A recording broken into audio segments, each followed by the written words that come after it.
This episode do not reflect the views, thoughts, or opinions of the Rageworks brand, including the Rageworks Podcast Network, Rageworks content partners, advertisers, and affiliates. Viewer and listener discretion is advised.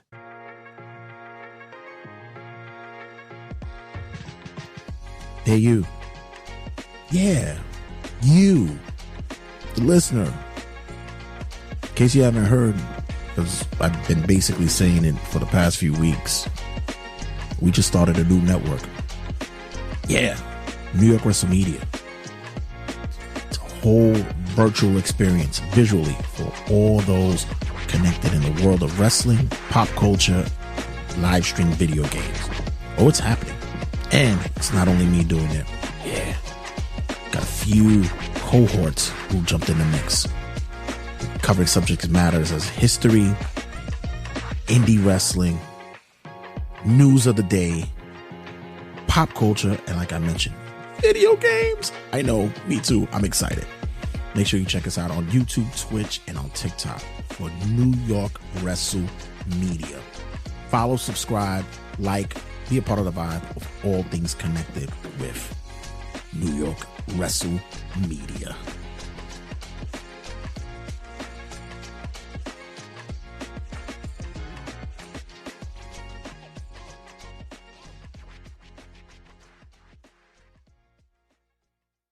Five, 4, 3, 2, 1, 0. All engine running.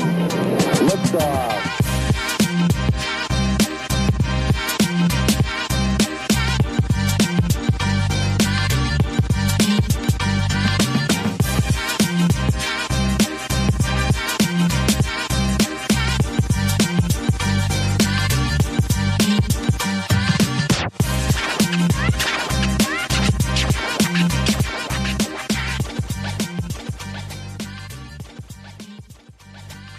Ladies and gentlemen, this is the one and only Brian Idle, and you're listening to Turnbuckle Tabloid with three assholes.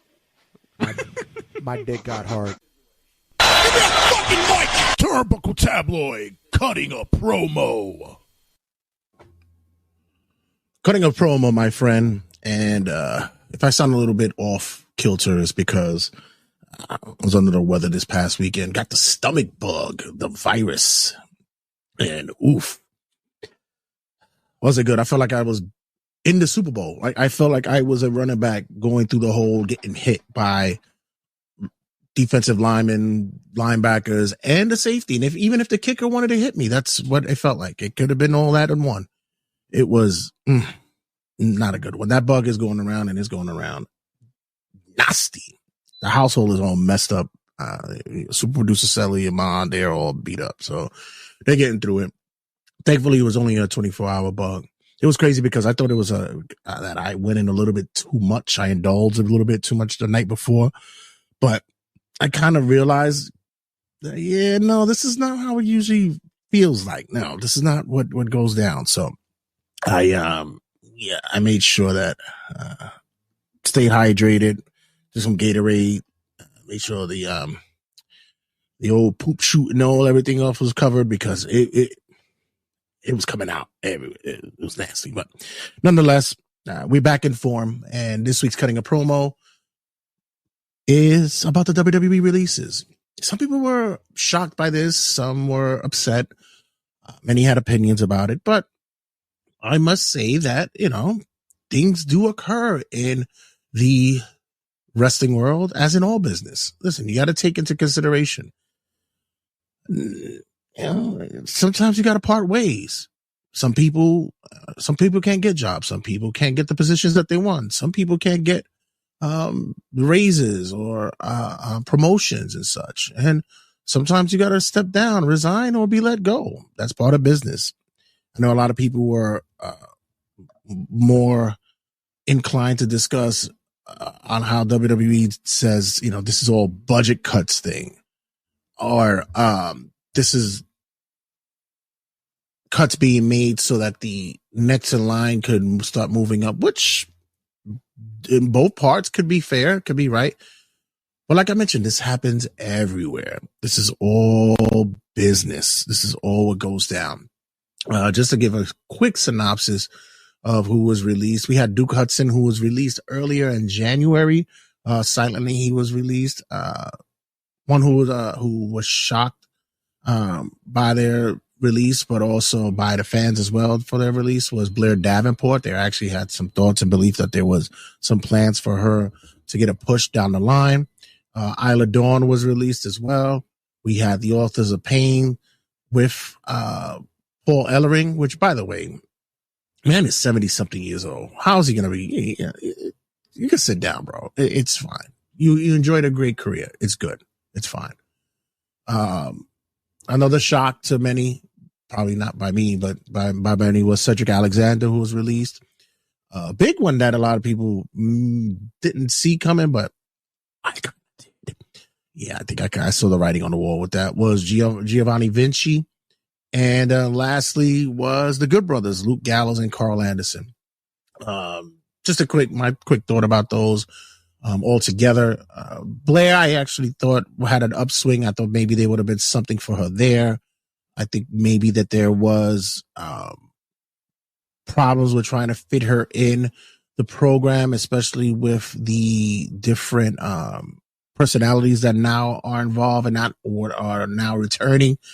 For instance, with the returning Charlotte. Oh, and I even forgot who else was on the table too. Sonya Deville was on the table too. I'll get to her in a minute.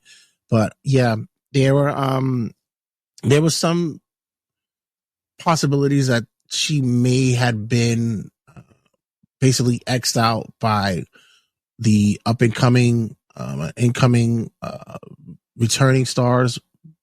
That's it's unfortunate. Blair had a good chance to be a breakthrough on there. Like I mentioned with the Authors of Pain, they run their course. I mean, what more can you do with them? They're a tag team, but it's like, it's difficult. Like, it's not really, they're not really that impressive to me. I mean, they're big and, you know, they just, we put them in ultra armed military gear. It kind of takes away from the believability that they can be damaged. And it's a little bit too much.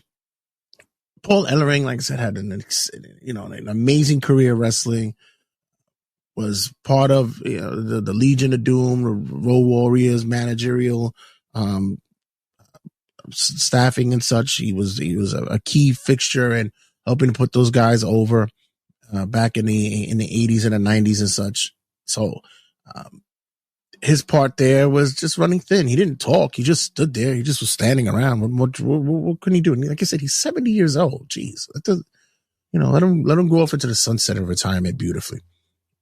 Isla Dawn, one half of the first inaugural, I believe they're inaugural tag team champs. I believe so, yeah. And not a bad wrestler. Was a great person in the ring, worker.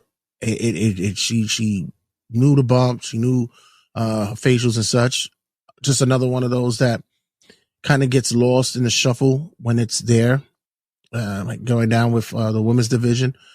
It's so centralized because now with what's on the upswing, when you got Julia, you got Stephanie Vacour, you got Roxanne Perez, they're all in the peripheral. You got Jada Parker, all those individuals that are there. It's, you're gonna get either lost in the shuffle, or you're gonna get pushed out, and that's what happened with Isla Dawn. It's an unfortunate thing. I mentioned Sonya Deville. Sonya Deville is a personality. She speaks well. She's a legit fighter. I thought the Pure Fusion Collective thing, the name is just terrible. The three of them, they looked really dominant during Rumble, which was astounding. I thought that was a great look for them. Put them on the map to possibly be something dangerous. But I think with Sonya, there might be a little bit more that she can do in and outside of wrestling. I think because everybody's, immediately it's, we're going to take you and put you on other promotions, but she has opportunities. She's, like I said, she's very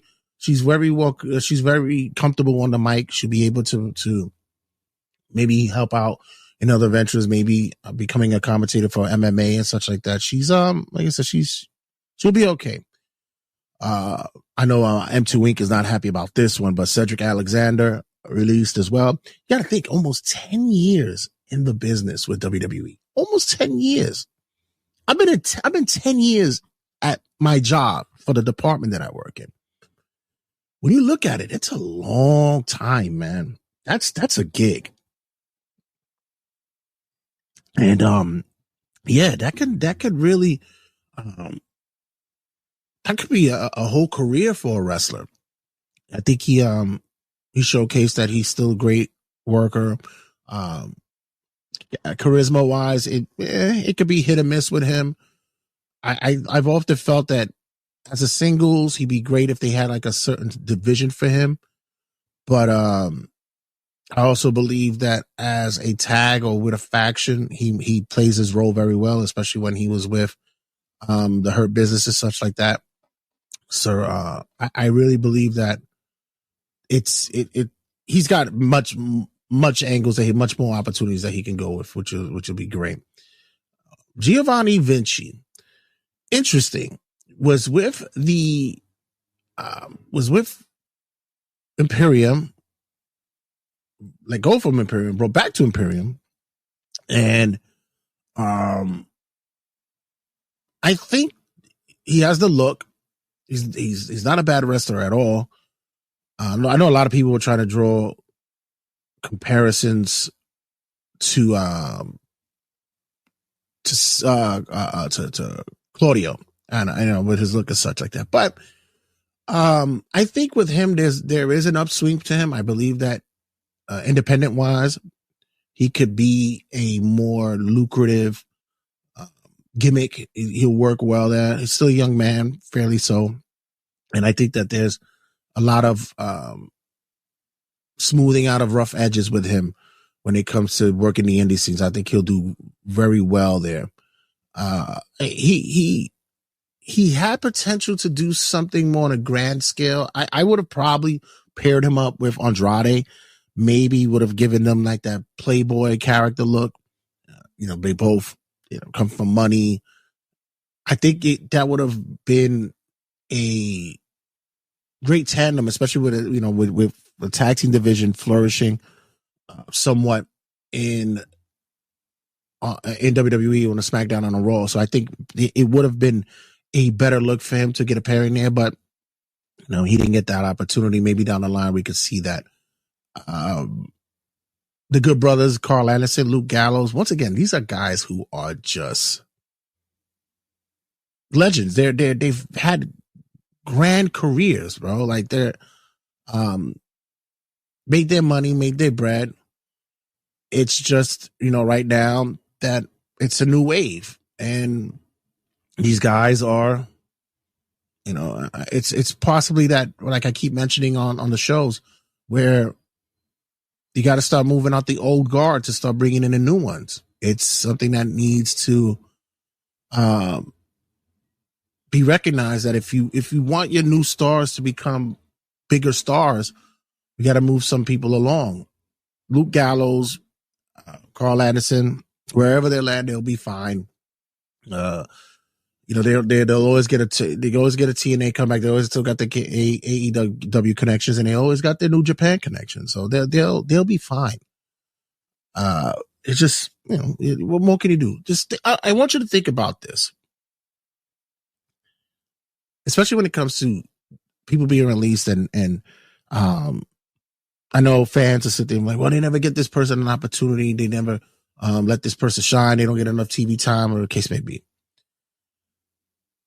In wrestling, and maybe in all of in show business as well, it's you who have to put yourself over. You have to, regardless of whether they give you the TV time or whether or not how long your matches are, what's your spots. It's you who you have to make a way to stand out from other people, especially like in this day and age with social media now. Social media has become like this whole new vast exploration of an expression of personality. And this is where you should be able to shine. You can't use the fact that I'm not being used properly on TV as an excuse. You have to be able to go out there and show the world that you should be noticed. You should be recognized. And I think that, that gets lost in the, in the creativity and the production of a wrestler when they have to look within themselves to do so. They're not looking within themselves. You got to crank it out. You got to put out that material. You got to put out that, the content. They have to see that you are someone to be recognized, as someone to be seen. Many times, you got to be put over. And I know right now people are sitting there going, well, look at Jey Uso. He's an industry plant. Okay. If you want to see it that way, the guy's getting over on a fucking, on a phrase that was used almost 10 years ago. Kids don't even, they stopped using that in 2016, bro. Like that shit was wash, but they brought it back on some goofy shit and it caught. And that's how usually things start. Sometimes people look at you and be like, oh, you're a bozo for using that. But now all of a sudden it's his catchphrase. It's everywhere now. Again, how? Who the fuck knows? Especially with like fucking Gen Xers. It's kind of weird for me when I see that shit, for honestly. I have yet to even want to believe that I've ever used that term outside of goofing on it. It's just weird. But in any case, that's what it becomes. And the other thing that people tend to forget is that there's an art that's been lost in wrestling, which is technically known as the worker. But as people may know it as now, it's jobbers. That there aren't any jobbers. You don't got Mike Saxon or Will Williamson from Little Hook, Wyoming. There isn't any of those guys anymore. Everybody now is such a superstar that your talented superstars are just mid-level or low-level jobbers. They just are known. They're recognized. So that craft is gone. So when they got to move on, they got to move on. And your only hope is that down the line, they get picked up by other promotions and become recognized by other places. People are talking about right now that the whole Ricochet thing in AEW, that he gets released or his contract wasn't renewed and he goes to AEW and now he's flourishing with his new gimmick and his newfound heel persona over there, which by the way, shit ain't nothing but nothing but a fucking, not even whitewash. It's a poorly upgraded version of Seth Rollins. I'm sorry. That's just what it is. And I'm not mad at him for it. It is what it is. You just gotta take what you got and use it. If you gotta borrow from whoever, I guess that's what's gonna be. But that's part of wrestling. That's the business. That's what happens. You got to take the opportunities that you were given, learn from him, progress with it, and then move on and try to flourish somewhere else. But I'll share this with you guys, and you guys know I always keep it 100 with you guys, and I'm raw with it. Even in my professional life, outside of the podcasting, and in my work life, I'm not happy. I'm being passed over for positions after positions, promotions after promotions. I'm being passed over. No reasons given. No sidebars explaining what could be fixed, what I need to be done. All I keep hearing is your resume is immaculate. You have everything going for you. Why are you still at the position that you are right now? And I say, because I'm not being given the opportunity to flourish anywhere else in this facility. They're not giving me any opportunities. And for the past couple of years, I just sat there and I treaded water hoping that maybe, a life preserver will get thrown to me and I will finally get the opportunity I get. But reality hits and it's not there. I've been within this facility for 13 years and now I make 10 in this department, and I've proven that I'm an asset to many. I'm a utility guy. They'll call me for anything that they want me to, that they need me to do. But when it comes to getting the promotion, about that. So what's my next step? Time for me to move on. Time for me to go. And start looking for other opportunities. Start looking for other ventures in which that I could take my education and take my my experience, my wisdom, and my qualifications and use this elsewhere. Because it's either sink or swim, and I'm not going to sink. I got to keep going forward. And this is what happens with these wrestlers who released. They got to keep moving forward. They got to keep trying to find what's going to be best for them in their careers and trying to find what's going to be their better positions within companies. So good luck to them.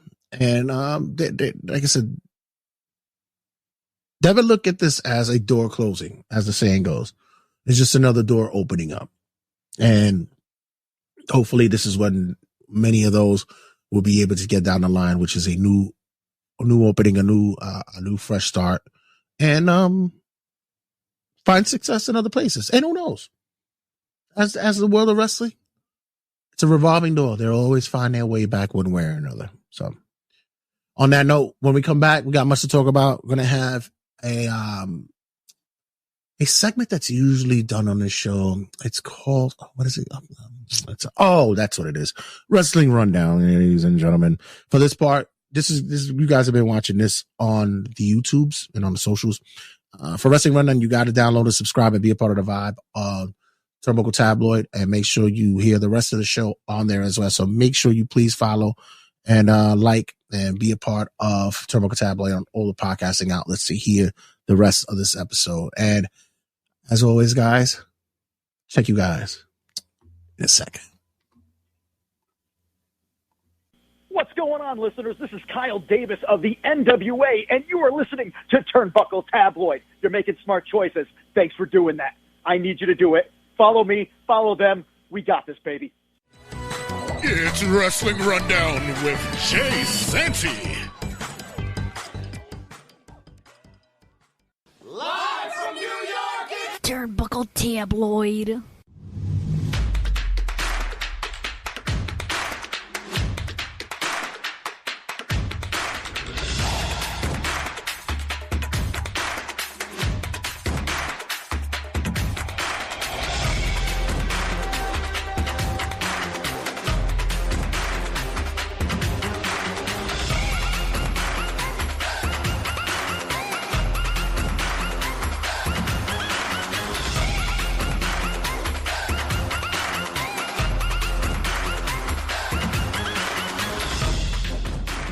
Turnbuckle Tabloid, ladies and gentlemen, on the road to 500. Yeah, man, it's crazy. We gotta think about it. We're gonna be 8 years with Turnbuckle Tabloid. It was started off on a little show called the Regular Season Sportscast to becoming a global phenomenon as an independent show. Yeah, 500 episodes, man. Crazy. It's gonna be a joyous time. It's gonna be ruckus. As the kids may say, it's gonna be a ruckus thing. So thank you guys, everyone who's been listening and being part of the show. You guys are awesome. Been great. And if it wasn't for you, I probably wouldn't even been doing this. But I'll get to that when the time comes, because that's when I'll get all sappy and emotional and shit. But so as always, I am the Noah McDonald of this segment, and this is Wrestling Rundown's weekend update. There's been some moving and shakings on the rosters. As we know, Zelina Vega has been moved to SmackDown, so has R-Truth. There seems to be a little bit more diversity and flexibility when it comes to the transportal, I guess as we're calling it, within the rosters. It's necessary because I really believe that these superstars need to get a little bit more coverage with a certain audience. It's going to help to broaden the horizons. R-Truth is, I mean, he's been there for years and such, but they still need somewhat of a comedy de facto there, something I guess that draws to a sillier audience. I know a lot of people aren't fans of him and what he does as a gimmick, but he's happy and so is everybody else around him. And he says he's making tons of money for it. So Zelina Vega, although they broke up LWO with her leaving, she needs it. She needs a breakaway. She's very well liked, very much liked by the higher ups. They really like her mind and her business sense, but also her ring work as well. So it'll be interesting to see her down the line going up against the likes of talent like Roxanne Perez and such like that. So let's see how that goes.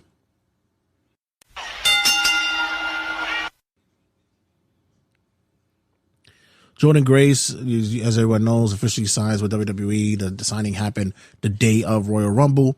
It looks as though that she'll be doing some dates with NXT, but she has signed an exclusive 5-year contract with WWE, which will have her on the main roster status.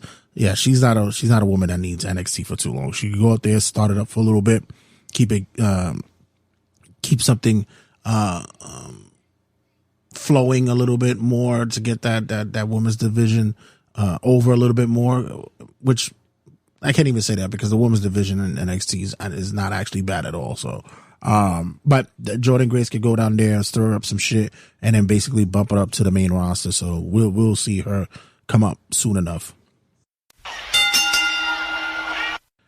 Just some news on WWE and 2K25. The cover art will be, of course, the Bloodline will be, I guess it's the tree. I guess that's what it is coming from. Also, we have the Undertaker cover as well. And the, I believe the other one is just Roman Reigns, period. Just him himself. I'm very much perturbed with how this rollout of the game is happening. And here's my reasoning. This year, they're revealing 3 additions to the franchise. The Standard Edition, the Deluxe Edition, and then it's like the Super Duper Edition. And for me, I always would get the medium, like the mid one. I'll get like that one's usually like about $100, comes down to $110. So I usually get that. It comes with the Supercharger pack and the season pass and all the accoutrements that go with all that. But the reason why I would get that is because you had the Standard Edition and that one to buy as an option at the store. I don't buy digital. I don't really like to buy digital. Although I have a PSN account and an Xbox Game Pass account, if certain games I want to have hard copies of, because I'm a collector as well. So I like to have certain games in a collection. This year, they're not offering a deluxe edition as a hard copy. The only one that is on a hard copy is the Standard Edition. And that pissed me off. I'm like, well, okay, now what? So being a collector that I am and also the buffoon that I am as well, I pre-ordered the Standard Edition first because, like I said, I want the hard copy, and I already bought the Deluxe Edition, the Super Deluxe Edition. I bought the Bloodline one and all that shit. So kind of excited for what this year is going to be. It looks really good graphically. There are some additional content that's being leaked out right now. There are some features that's going to be added back from previous editions of the series, so we're going to check that out. We'll talk more about it down the line when the day approaches, and hopefully we'll get more insight on what's going to happen. Just, God, please fix fucking universe mode. I've been trying my longest to deal with this. Universe mode. WWE is going to be debuting Legends and Future Greats A&E this upcoming weekend, and from the snippets that I've been seeing so far, I'm not sure whether if I'm interested or not. I know it has supposedly that tough enough feel. There's already an antagonist with Bully Ray being in it and such, but not sure whether or not that actually helps to motivate me to watch it. I kind of am. I'm not really a big fan of Bully Ray. He comes off as a pompous ass anyway, but even still, I'm not a big fan of the whole, you need that antagonist that uses a coaching mentality of an old school, like Mike Ditka or God, I'm trying to escape me, like a Vince Lombardi type of coach to motivate wrestlers and such. I just want to see guys just go in there and do their best and put the work in, and if they're not pulling their weight, then you just get rid of them. I'm not too much on the whole thing, but in any case, most likely I'll probably watch the first 2 episodes, get a gist of what it does, and give you guys a report to see what my thoughts on it afterwards. Few contracts are done with TNA. Jonathan Grisham is done. Josh Matthews is done. Christy Hemme is done. Josh Alexander's is done as well. So it seems as though there's this massive exodus that's going on over there with TNA. It's funny, but now with their partnership with WWE NXT, it's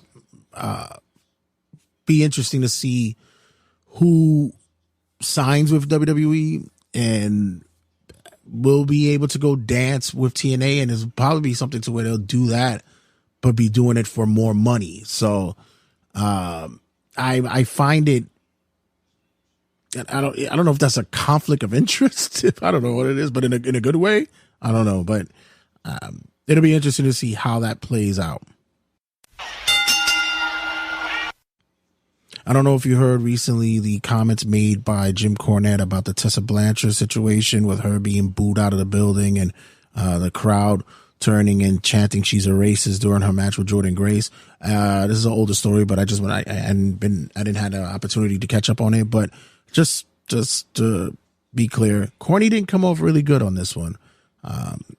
He's trying to give her a back door, and she never even gave herself one, because with the allegations, she never denied it occurred, and she gave a haphazard apology about it. So Cornette's belief that she should be forgiven and such to be moved forward is a little bit hypocritical, just because she's a good wrestler, or maybe it's because of the fact that he's such good friends with her dad. I'm not sure. I don't know.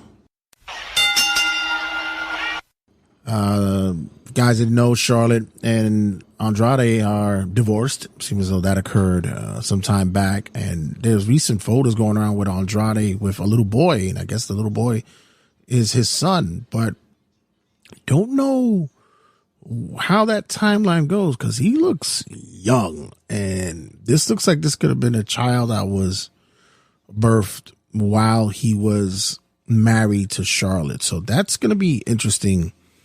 A revelation or a discovery that's going to come down the line. So, yeah. We spoke about the releases before during cutting a promo, but there was one in particular that I thought was kind of shocking in a way, because I actually thought that there might have been some potential with this particular person. Elektra Lopez was released, and I don't know. I thought that she could have possibly made a way through that women's division. She had the size, she has the look. I don't know whether or not the the back thought that she was coming along well, but I don't know. I think that it's unfortunate because I think they probably dropped the ball on her, and hopefully she could pick up a slot somewhere at another promotion and do something big on that side. So we'll see. Good luck to her. Speaking of shows from earlier, WWE Evolve is popping up on Tubi. Of course it is. Tubi, the Fox, I guess, associated streaming site, is now going to have WWE Evolve. Evolve being a promotion from the early 2000s to late 2000s, early 2010s, late 2010s. Was actually a Gabe Sapolsky promotion, and we saw top stars as Austin Theory, Keith Lee, and much more come out of there. And now WWE has been able to take control of that and is going to use this as their fourth show.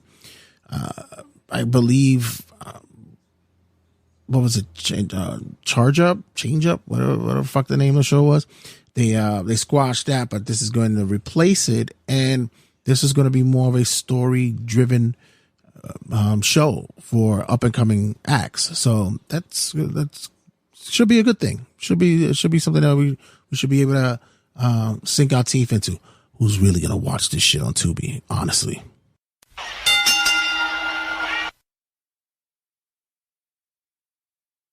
Just quick thought about Def Rebel music. Get it out of here. It's done. I think it's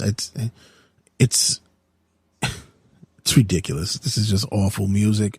They really need to start going to either copywritten music or get someone in there that's more in tune with modern day style of capturing the wrestlers that they're working with. I don't know. I know people are talking about Jim Johnston, but Jim Johnston, he was there for such a long time. He was there for 20 years and did a fantastic job. But now it's like, is he still in tune with the culture, what's happening now or currently? But right now everything is like anyone but him. Get them out of here. Ugh.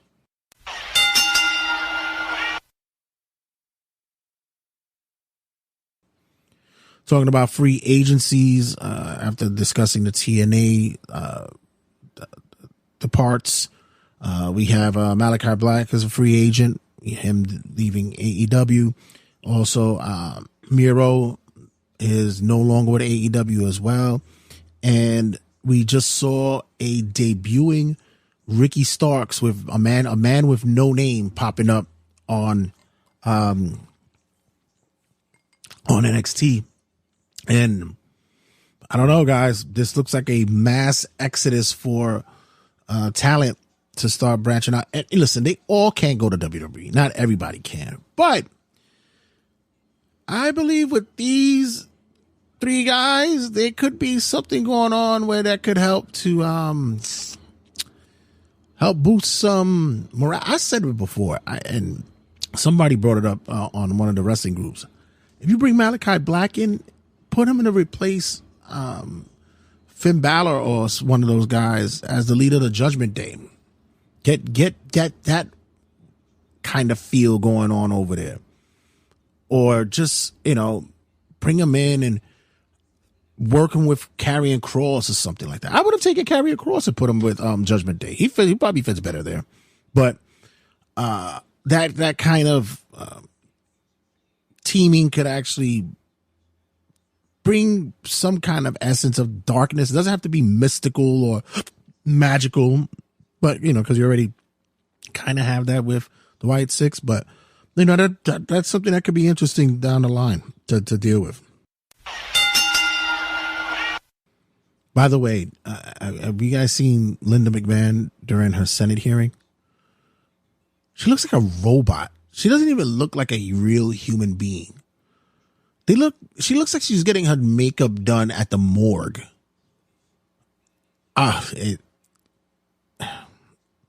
She looks like a Muppet. They just don't look real. I don't know.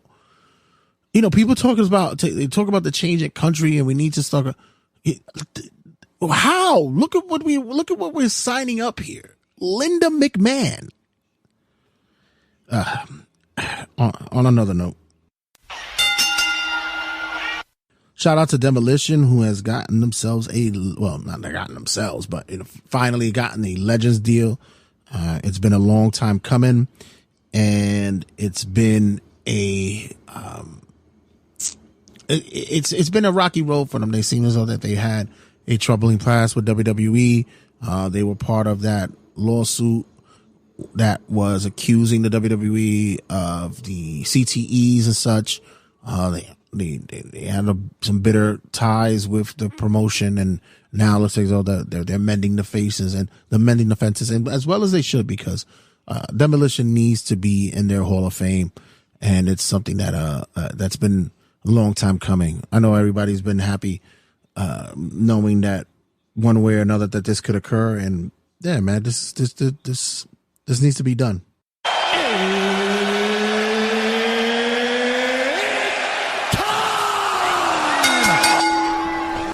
Speaking of Hall of Fame, congratulations to the man, the myth, the legend himself, Triple H. Triple H has been inducted, the first inductee, main event, I believe, into the Hall of Fame.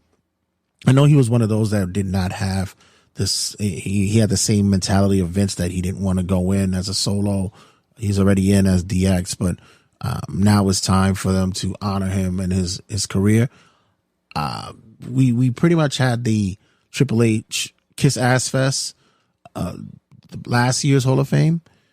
And it's not a bad thing. I'm not, it wasn't bad. It's actually, honorable and humbling that occurred, because yeah, God made some fucking extreme changes to WWE, and it's showing in the ratings and such. Ratings came out, now we're seeing ratings for what's going on in Netflix, and they're averaging about 2.8 to 3.2 million viewers on Netflix worldwide. So that's not nothing to sneeze at, and that's on their live. So who's to tell what else it was happening after replays and such. So that's telling, and that goes to show what impact he has done on that side of the curtain. But as for his long, illustrious career, Triple H has been one of the key individuals who may or may not be on many people's Mount Rushmores, but his contribution as a heel, as a face, the game, DX, Evolution, the Cerebral Assassin, whichever gimmick he was going by, he made the best of it. Katie Vick, well, they gave it a try. But yeah, other than that, he was, the two-man power trip.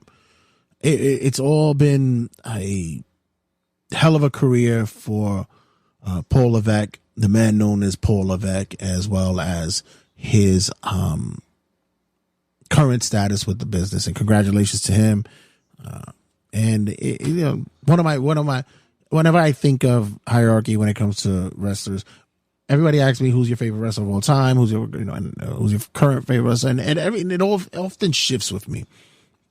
Can't always give you a top five, can't always give you my Mount Rushmore, because it's always moving around for me, whatever moment it is at that time. But Triple H is always in that top 10 of all time, and he deserves the accolades that he'll be getting during WrestleMania weekend. So congratulations to him. And congratulations to us, because we're done with this segment. Yeah. And make sure you check us out on all the social media outlets. Check us out on our like and group page. Make sure you check us out on all the podcasting outlets as well.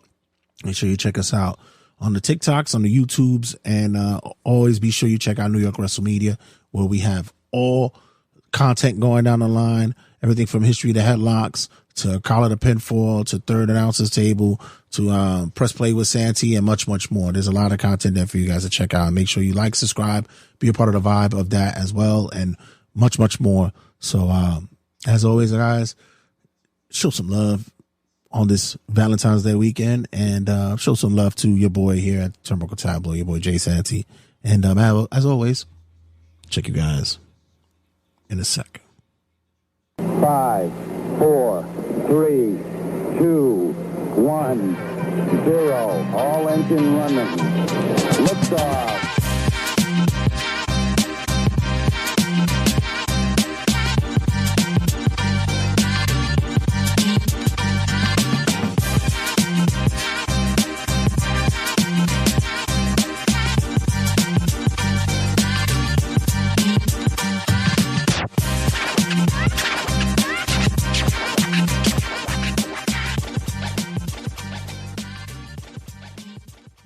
Turnbuckle Tabloid.